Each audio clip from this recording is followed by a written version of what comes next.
Okay, so in this video what we're going to do is we're going to be looking at arrays and different methods that help us use arrays, add items to arrays, and remove items from arrays. So if you are new to computer science, what you need to know is an array is basically a collection of things, and usually it is a collection of the same type of thing. For instance, if I said let num array equal this, and so this open and close bracket, this is defining my array. Right now it's an empty array, and I want to fill it with values, and I might say 1, 2, 3, and 4. And so this has defined variable or values within my array. Okay, so what I can do now is I can actually access those values. So to access those values you need an index, and so basically an index is the number that it corresponds to within the array. And again, if you're new to computer science, most things in computer science start at 0.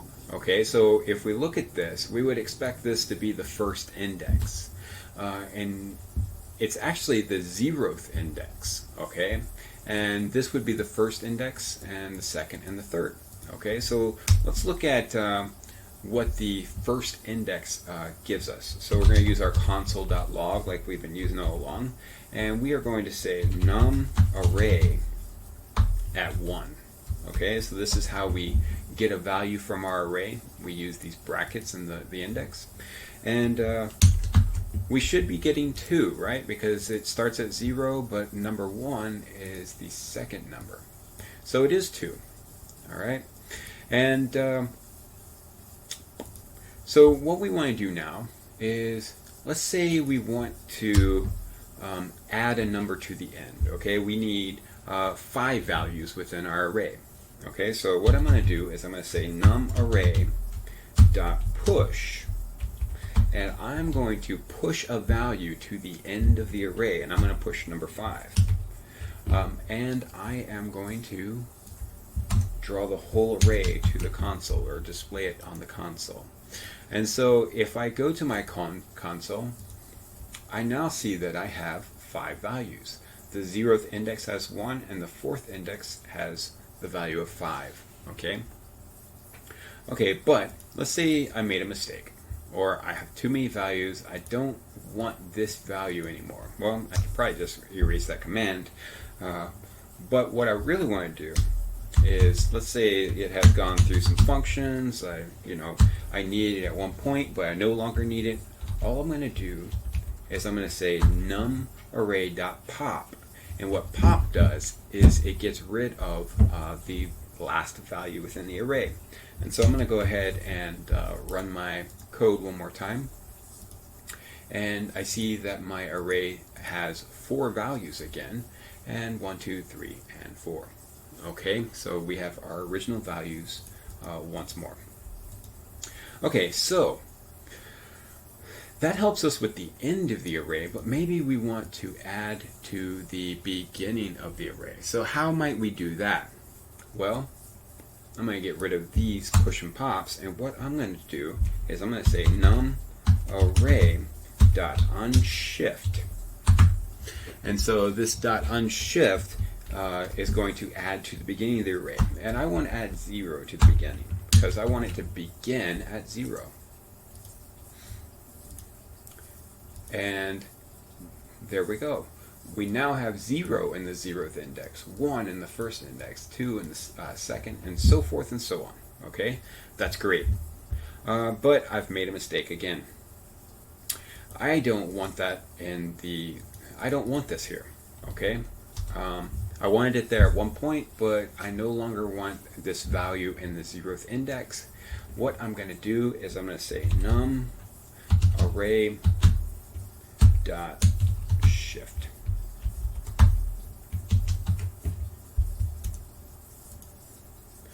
And I'm going to go to my console. Oops. I'm going to go to my console.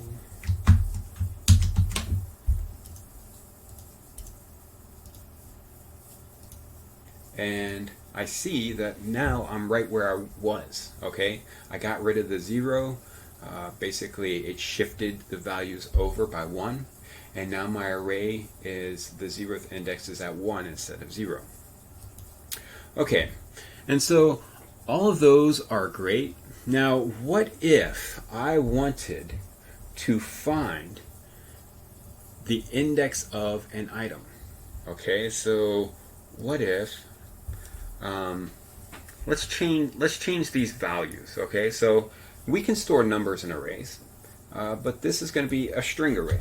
Okay, so we'll call this string array, and I'm going to change it here, and I'm going to get rid of this. Okay, so I'm trying to get you to see that we can store numbers in arrays, but we can store any kind of thing in an array. So I could call this Bob, Jim,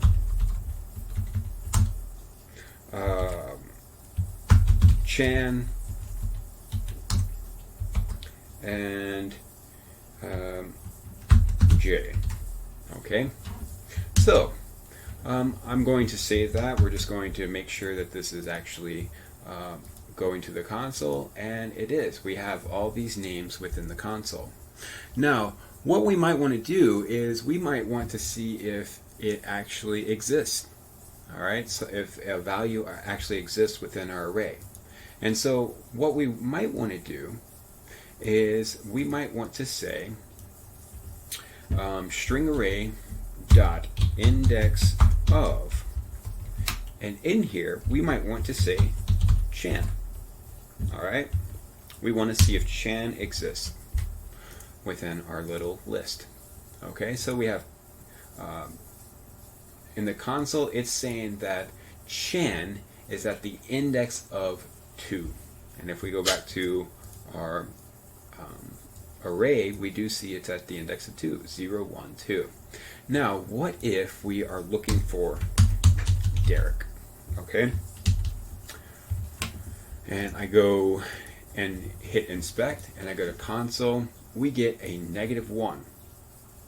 So what this is saying is that if an item is not in an if an item is not in the array, and we do an index of, if what we're going to get in return is a -1. Okay, and so what if I wanted to just remove an item, and it's not at the beginning and it's not at the end? Okay, so let's look at that. I want to remove Jim. Okay, he no longer works for the company, and we don't need him on our roles. Okay, so what we're going to do is we're going to say string array dot slice, and what we're going to do is we're going to slice from an array starting point. So this is 0, this is 1.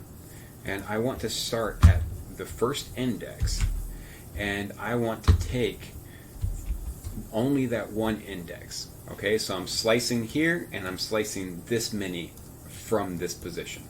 Okay, and so I'm going to go ahead and run this again, and what we should see is a new array that is 3 long,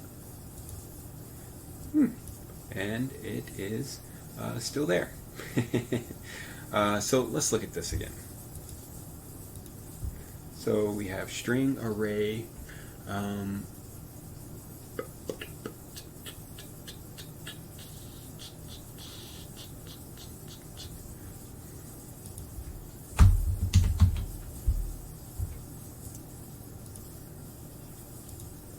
okay, so I was wrong about that. So Jim, I get splice and slice mixed up all the time.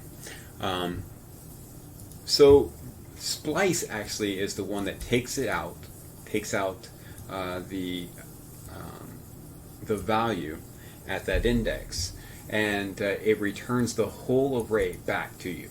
Okay, and so what slice does is it allows us to take that single item and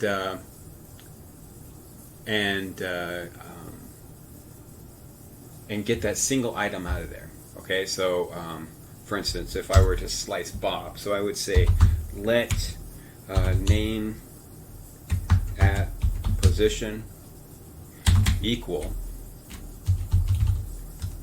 string array dot slice, and we're going to slice from the 0th position for 1, 0th position for 1, and we should get just Bob. So we're going to console log this value right here.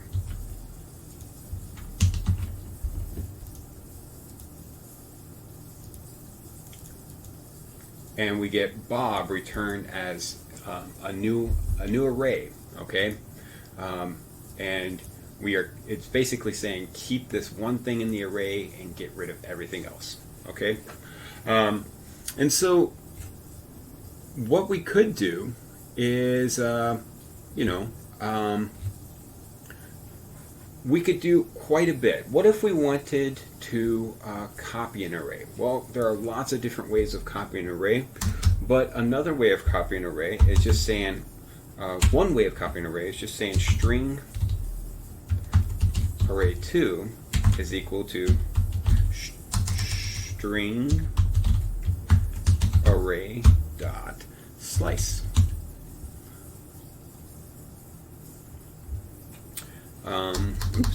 Slice. I meant to change this. And so what I want to do is actually output this to see that it has copied. Okay, so we're outputting string array2 to the screen. And we see that we did in fact copy it. Okay, we're getting this. And so there are more array methods out there, but I can't say that I use them all that much. There may be special cases where you want to reverse an array or something like that, and there's a method that does that for you. You don't have to create your own for loops and loop through it and all that. You could just call that one method. So there's other things you can do here, but I make video games and all kinds of stuff out of JavaScript, and I don't use a lot of those other methods. Okay, so the methods I use are the methods I showed you, and you could probably get away with knowing just that. So if there is a special use case for some of those other ones that will make your life easier and some of the layer things will create, I'll definitely point that out.